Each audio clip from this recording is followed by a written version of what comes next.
तमाचा सामने से जाके नहीं मारना है, अपनी OMR में इतने क्वेश्चंस के आंसर सही दे दीजिए कि अपने आप उनके मुंह पे तमाचा लग जाए। जय हिंद प्यारे साथियों।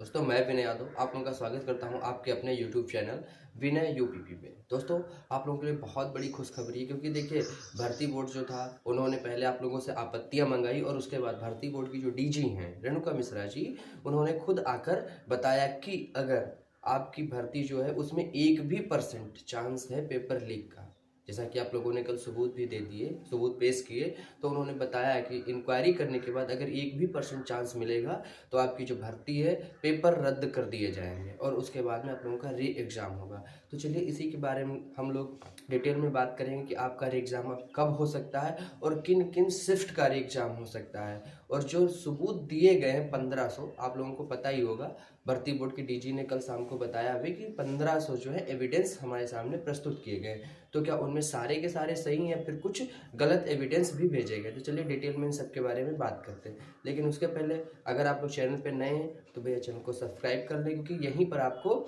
सारी परीक्षा से संबंधित अपडेट मिलती रहेंगी। यार ऐसे अच्छा भी नहीं लगता ना कि मैं आप लोगों के लिए लगातार इतनी इम्पॉर्टेंट खबरें लेके आता हूँ, इम्पॉर्टेंट अपडेट लेके आता हूँ, लेकिन आप लोग यार सब्सक्राइब नहीं करते। तो छोटा सा चैनल है, थोड़ा सा बड़ा करिए आप लोग।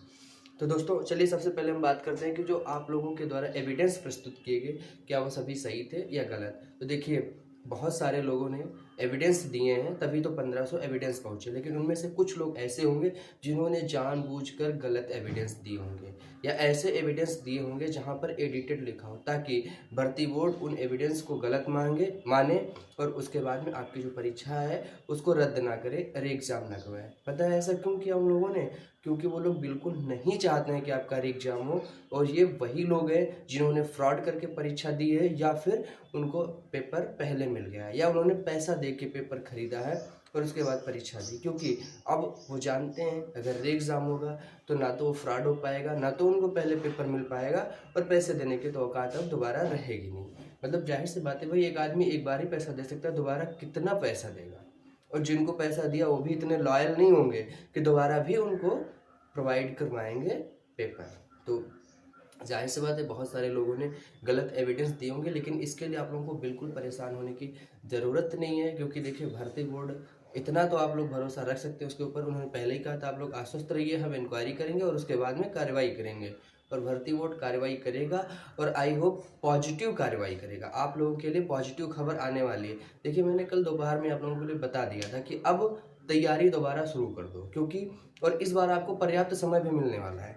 वो मैं ऐसा क्यों कह रहा हूँ, देखिए जो आप लोग के लोकसभा इलेक्शंस हैं या लोकसभा के जो आम चुनाव हैं उनकी टेंटेटिव डेट आ चुकी है। टेंटेटिव डेट है वो है 13 मार्च, और 13 मार्च में आज कितने दिन बचे आप सभी लोग जान रहे हैं? आज है 24 फरवरी, यानी कि 5 दिन बचे हैं इस फरवरी के। 29 फरवरी ना, तो 5 दिन बचे फरवरी के और 13 है, 13 5 18 दिन। अब बताइए 18 दिन में कोई एग्ज़ाम नहीं हो सकता, मतलब इतनी जल्दी री एग्ज़ाम की तैयारी हो पाना पॉसिबल नहीं है, एक बात। और दूसरी बात ये है कि देखिए अगर ये जो टेंटेटिव डेट है अगर ये बढ़ जाती है तब तो इसी महीने मतलब मार्च में ही आप लोगों का एग्ज़ाम हो सकता है। इन केस अगर ये टेंटेटिव डेट जो है इसे ही सही डेट मान लिया जाए तो देखिए आपका जो ये इलेक्शन है ये 7 से 8 चरणों में होगा, जिसके बारे में कल मैंने कम्युनिटी पोस्ट पे अपनी जानकारी दे दी थी आप लोगों को। तो देखिए अगर ये 7 से 8 चरणों में चुनाव होगा देन ये मई तक तो खींचेगा, और अगर ये मई तक जाएगा तो आप समझ लीजिए कि आपके पास कम से कम अभी 3 महीने का टाइम मिल जाएगा तैयारी करने का। तो मई के बाद आप लोगों के एग्ज़ाम होंगे, तो आई होप आप लोग अब वो गलतियां दोबारा नहीं करेंगे जो आप लोगों ने इस बार करी थी। जैसे कि अपनी जो तैयारी है उसमें आप लोगों के जो तैयारी थी उसमें लैक ऑफ प्रैक्टिस बहुत दिखा।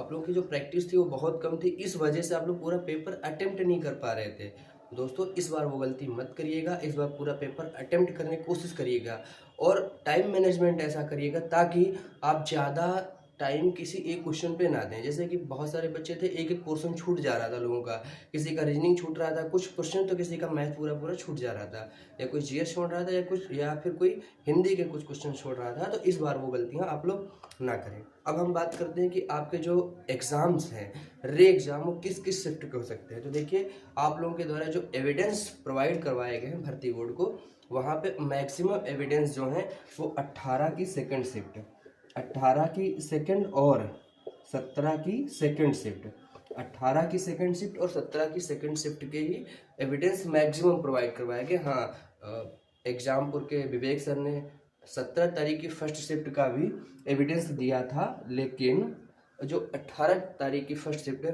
उसके भी कुछ एविडेंस दिए गए, लेकिन उतने ज़्यादा मात्रा में नहीं है जितने कि 18 की सेकंड और 17 की सेकंड।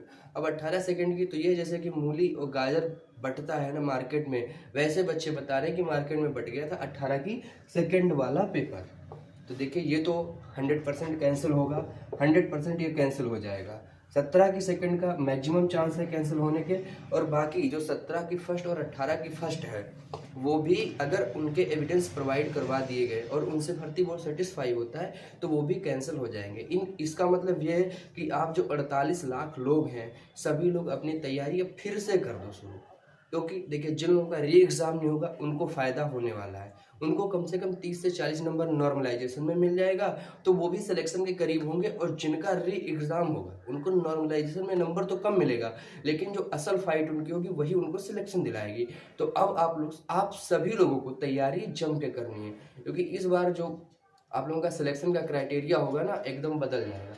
जो पुरानी कट ऑफ थी, जो पहले से मतलब एक्सपेक्टेड किया जा रहा था, वो कट ऑफ अब एकदम चेंज हो जाएंगे। या तो चारों शिफ्ट का एग्जाम हो, चारों शिफ्ट का एग्जाम होगा तो फिर वैसे पुरानी कट ऑफ के आधार पे हो जाएगा, कोई दिक्कत नहीं। बट अगर 2 शिफ्ट का होता है और 2 शिफ्ट का नहीं होता है देन कट ऑफ बहुत ज़्यादा वेरी करने वाला है, क्योंकि यहाँ पे नॉर्मलाइजेशन अपना बहुत बड़ा रोल प्ले करेगा।